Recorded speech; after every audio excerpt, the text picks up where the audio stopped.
हर हर महादेव। दोस्तों, आप सभी को सावन के महीने की ढेर सारी शुभकामनाएं।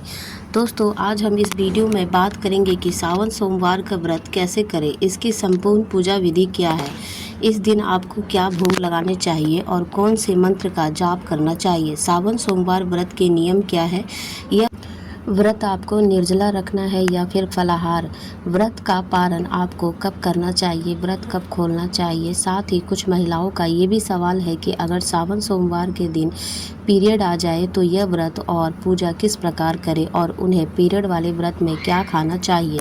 तो इन सभी विषयों की डिटेल जानकारी आपको इस वीडियो में प्राप्त होगी। लेकिन वीडियो शुरू करने से पहले आपसे निवेदन है कि यदि आपको यह वीडियो थोड़ा सा भी अच्छा लगे तो कृपया करके इसे एक लाइक करें और शिव जी की कृपा और व्रत की सफलता और मनोकामना पूर्ति के लिए कमेंट बॉक्स में ज़रूर लिखिए हर हर महादेव या ओम नमः शिवाय। तो चलिए बात करते हैं और सावन व्रत की। दोस्तों, सावन व्रत का महीना भगवान भोलेनाथ को अत्यधिक प्रिय है। इस महीने में भगवान शिव जी की पूजा अर्चना करने से सारी मनोकामनाओं की पूर्ति हो जाती है और इस महीने में पड़ने वाली सोमवार तो बेहद ही फलदायी माने जाते हैं, क्योंकि सावन का महीना ऊपर से सोमवार का दिन दोनों ही भोलेनाथ को बेहद ही प्रिय है। बहुत से लोग सावन के सोमवार से 16 सोमवार के व्रत की भी शुरुआत करते हैं या कुछ लोग सिर्फ सावन सोमवार के व्रत रखते हैं। जो भी व्यक्ति सच्चे दिल से सावन सोमवार का व्रत रखता है उसकी सभी मनोकामनाएं भोलेनाथ अवश्य ही पूर्ण करते हैं। यह व्रत पुरुष और महिलाएं दोनों रख सकते हैं। अगर किसी के विवाह में विलम्ब हो रहा है तो वह सावन सोमवार के व्रत जरूर रखे। इसके प्रभाव से विवाह में आ रही बाधाएं दूर होती है। अगर कोई सुहागन महिला सावन सोमवार का व्रत रखती है तो उसे अखंड सौभाग्य की प्राप्ति होती है। साथ ही पति को अच्छा स्वास्थ्य और जीवन में खूब तरक्की भी मिलती है। यह जो कुंवारी कन्या इस व्रत को रखती है तो उन्हें सुयोग वर्ग की प्राप्ति होती है। साथ ही जिन लोगों के जीवन में कोई कष्ट चल रहा हो, कोई परेशानी चल रही हो, तो वह भी इस व्रत को रखकर अपने जीवन में चल रही परेशानियों से छुटकारा पा सकते हैं। अर्थात आपकी जो भी मनोकामना है, आप उस मनोकामना को पूर्ति के लिए एक बार सावन सोमवार का व्रत अवश्य रखें। भगवान भोलेनाथ की कृपा से आपकी मनोकामनाएं सारी पूरी हो जाएगी। लेकिन उससे पहले यह जानना बेहद ही जरूरी है कि सावन सोमवार के व्रत के नियम क्या है। तो एक बात बताना चाहूँगी कि सावन सोमवार व्रत के एक दिन पहले ही यानी कि रविवार को आपको बाल धोकर स्नान कर लेना है और ध्यान रखें कि बाल धोने के बाद आपको सात्विक भोजन की ही ग्रहण करना है। इसके बाद आपको प्याज लहसुन से बना हुआ भोजन ग्रहण ना करें और इसी दिन से ही अपने आचार विचार को सात्विक रखें। साथ ही पूर्ण ब्रह्मचार्य का पालन भी करें और रात में भोलेनाथ का ध्यान करते हुए सोए। अगले दिन यानी सोमवार के दिन व्रती को प्रातः काल सुबह जल्दी उठना चाहिए और स्नान करके स्वच्छ वस्त्र धारण करने चाहिए। इस दिन हो सके तो हल्के रंग के कपड़े पहनने चाहिए। इस दिन सफ़ेद, पीले या कोई भी हल्के रंग के वस्त्र धारण करें। बस ध्यान रखें कि कोई भी डार्क कलर ना पहने। इस दिन काले, नीले, भूरे इन रंगों को अवॉइड करना चाहिए। अब बात सबसे पहले एक लोटे में जल लेकर सूर्य देव को जल अर्पित करें और अपने घर के मंदिर की साफ सफाई करके गंगा जल छिड़क कर शुद्ध कर ले। इसके बाद आपको सफ़ेद आसन पर बैठ जाएं और पूजा करते वक्त आपका मुख पूर्व या उत्तर दिशा में होना चाहिए। सबसे पहले आप व्रत का संकल्प लें। संकल्प लेने के लिए आप अपने दाहिने हाथ में थोड़ा सा जल, पुष्प, अक्षत लेकर व्रत का संकल्प लें। साथ ही में अपना नाम, गोत्र और स्थान भी बोलें और जिस भी मनोकामना के लिए आप इस व्रत को धारण कर रहे हैं उसको बोलते हुए आप व्रत का संकल्प लें। संकल्प पूर्ण होने के बाद आपके हाथ में जो भी पुष्प, जल और अक्षत है वो भोलेनाथ के आगे छोड़ दें। अब आप अपने घर पर शिव पार्वती की पूजा करें, समस्त शिव परिवार की पूजा करें और यदि आप पूजा शिव मंदिर जाकर करना चाहते हैं तो आप शिव मंदिर जाकर भी पूजा कर सकते हैं। आप शिवलिंग का जल अभिषेक अवश्य करें। दोस्तों, शिव जी की पूजा प्रदोष काल में बहुत ही उत्तम माना जाता है। आप हो सके तो शाम को पुण्य स्नान करें और शिव जी की पूजा करें। यह आपके ऊपर कि आप पूजा सुबह या शाम किस टाइम कर रहे हैं। वैसे आपको पूजा सुबह शाम दोनों टाइम ही करना चाहिए। एक टाइम आप जला सके अभिषेक कर दिया, बाती को भोग आदि लगा सकते हैं और एक टाइम जल आप डिटेल में पूजा अवश्य करें। साथ ही सावन सोमवार की व्रत कथा भी पढ़ें। दोस्तों, आप समस्त पूजा सामग्री एक जगह एकत्र कर शिव मंदिर में जाएं या अगर घर पर आपके शिवलिंग है तो आप शिवलिंग पे भी पूजा अवश्य करें। हो सके तो आप चौकी लगा लें या फिर आपके घर के मंदिर पर ही शिव पार्वती की फ़ोटो रखी हो वहाँ पर भी पूजा कर सकते हैं। अगर आप चौकी लगा रहे हैं तो चौकी के ऊपर सफ़ेद रंग का वस्त्र बिछाएं और शिव परिवार की और शिवलिंग की स्थापना करें। चाहे तो आप इस दिन पार्थिव शिवलिंग बनाकर उसका भी पूजन कर सकते हैं। पार्थिव शिवलिंग का भी पूजन करने से कई गुना लाभ प्राप्त होता है। सबसे पहले आप शिवलिंग का अभिषेक करें। आप अभिषेक गंगा जल, शुद्ध जल या पंचामृत से अभिषेक करें। इसके बाद भोलेनाथ को सफ़ेद चंदन का लेप लगाएं, त्रिपुंड आदि बनाएं और वस्त्र के रूप में जनेऊ अर्पित करें। इसके बाद शिव जी को बेलपत्र, समीप पत्र, आकड़े का फूल, ततूरा, भांग, भस्म आदि अर्पित करें।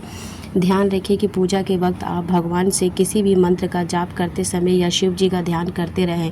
आप ओम नमः शिवाय का जाप करते रहें। इसके बाद धूप दीप जला दें और शिव जी को पान, सुपारी, इलायची, लौंग आदि अर्पित करें। साथ में ही कुछ दक्षिणा भी शामिल करें।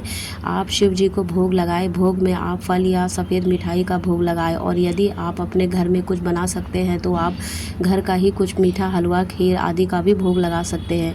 इसके बाद वहीं बैठकर एक माला ओम नमः शिवाय का, महामृत्युंजय मंत्र की या श्री शिवाय नमस्तुभ्यम का भी जाप करें। साथ ही शिव चालीसा, शिवाष्टक, रुद्राष्टक, शिव महापुराण का भी पाठ कर सकते हैं। इसके बाद सावन सोमवार की व्रत कथा आवश्यक पढ़े या सुने।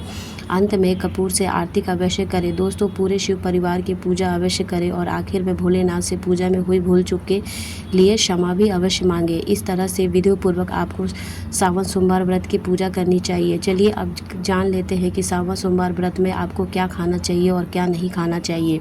दोस्तों, बहुत लोग ये जानना चाहते हैं कि आखिर सावन सोमवार व्रत में उन्हें निर्जला धारण करना चाहिए, फलाहार करना चाहिए। तो मैं आपको बता दूं कि सावन सोमवार का व्रत आप निर्जल और फलाहार दोनों तरीके से रख सकते हैं। अगर आपकी शारीरिक क्षमता है तो आप इस व्रत को निर्जला धारण कर सकते हैं, अन्यथा आप सुबह की बाद फलाहार करके इस व्रत को पूरा कर सकते हैं। दोस्तों, सावन सोमवार व्रत में आप सुबह की पूजा करने के बाद अगर आप ने निर्जला व्रत नहीं रखा है तो इसके बाद आप जल, चाय, दूध, पानी, ड्राई फ्रूट्स, जूस आदि ले सकते हैं और इस व्रत में आप शाम के समय व्रत का पारण भी कर सकते हैं। कुछ लोग पूरा दिन का व्रत धारण करते हैं और अगले दिन सूर्योदय के बाद व्रत खोलते हैं, लेकिन कुछ लोग इस व्रत को पूरा दिन करने के बाद शाम की पूजा आरती के बाद इस व्रत को खोल लेते हैं। अगर आप भी शाम को व्रत खोल रहे हैं तो ध्यान रखें कि इस दिन सिर्फ एक अनाज का मीठा भोजन ही करना चाहिए। इस व्रत में नमक का सेवन पूर्ण रूप से वर्जित है। आप सिर्फ मीठा भोजन ही ग्रहण करें। आप इस दिन खीर या दही पूरी या दही या पराठा या फिर मीठी पूरी या मीठा पराठा आदि बनाकर खा सकते हैं। लेकिन जो लोग बीमार हैं और नमक के बिना व्रत रखना पॉसिबल नहीं है तो इस स्थिति में आप निसंकोच सेंधा नमक यानी व्रत वाले नमक का इस्तेमाल कर सकते हैं। बस आप सफ़ेद नमक का इस्तेमाल ना करें। चलिए अब जानते हैं कि सावन सोमवार का व्रत कब से कब तक चलता है। दोस्तों, सावन सोमवार का व्रत सोमवार के दिन सूर्योदय से लेकर तीसरे प्रहर तक चलता है। इस व्रत को बहुत से लोग सूर्यास्त के बाद शाम की आरती और पूजा के व्रत खोल लेते हैं। और एक बात बता दूं कि जिस दिन व्रत हो उस दिन व्यक्ति को सत्कर्म ही करने चाहिए, अन्यथा आपको व्रत का पूरा लाभ नहीं मिल सकता है। इस दिन व्रती को गलती से भी लड़ाई झगड़ा, घर में कलेश आदि नहीं करनी चाहिए। किसी की बुराई चुगली नहीं करनी चाहिए। बड़ों का अपमान नहीं करना चाहिए। इस बात का ध्यान रखें। चलिए अब बात करते हैं कि यदि सावन सोमवार के दिन किसी महिला को पीरियड आ जाए तो वह यह व्रत और पूजा किस प्रकार करे। दोस्तों, यदि किसी महिला को सावन के पहले सोमवार के दिन यदि पीरियड आ जाए तो वह चाहे तो इस व्रत को स्किप कर सकती है। वह नेक्स्ट मंडे से व्रत स्टार्ट कर सकती है। और यदि आपके बीच में पड़ने वाले सोमवार में पीरियड आ रहे हैं तो ध्यान रखें कि आपको इस दिन सिर्फ व्रत रखना है, लेकिन आपको पूजा पाठ नहीं करनी चाहिए। आप चाहे तो पूजा अपने घर के किसी भी सदस्यों से करा सकती है। बस ध्यान रखें कि आप व्रत जरूर रखें, आप इस व्रत को छोड़े नहीं। बहुत से लोगों का ये भी सवाल है कि अगर उन्होंने सुबह की पूजा कर ली है और दोपहर में पीरियड आ गया है तो क्या वह व्रत छोड़ दे या नहीं। तो एक बात आपको बता दूं कि यदि आपने व्रत की शुरुआत कर दी है तो आप उस व्रत को बीच में ना छोड़ें, बीच में भोजन ना करें। आप उस व्रत को कंप्लीट अवश्य करें। और रही बात खाने पीने की, तो आपको इस दिन वही खाना है जो आप हर व्रत में खाती हैं। बस आपको भगवान को भोग नहीं लगाना है, क्योंकि पीरियड में भोग प्रसाद खाना वर्जित है। आप भगवान को बिना भोग लगाए अपने हिस्से का भोजन बनाकर खा सकती हैं। तो दोस्तों, यह जानकारी आपको अच्छी लगी हो तो कमेंट में हर हर महादेव अवश्य लिखें। और आपका कोई सवाल है तो कमेंट बॉक्स में अवश्य पूछ लें। और इस वीडियो को लाइक करें, शेयर करें और साथ ही चैनल को सब्सक्राइब करना ना भूलें। तब तक के लिए धन्यवाद। फिर हम मिलेंगे नेक्स्ट वीडियो में नेक्स्ट टॉपिक के साथ। आपका वीडियो देखने के लिए बहुत बहुत शुक्रिया।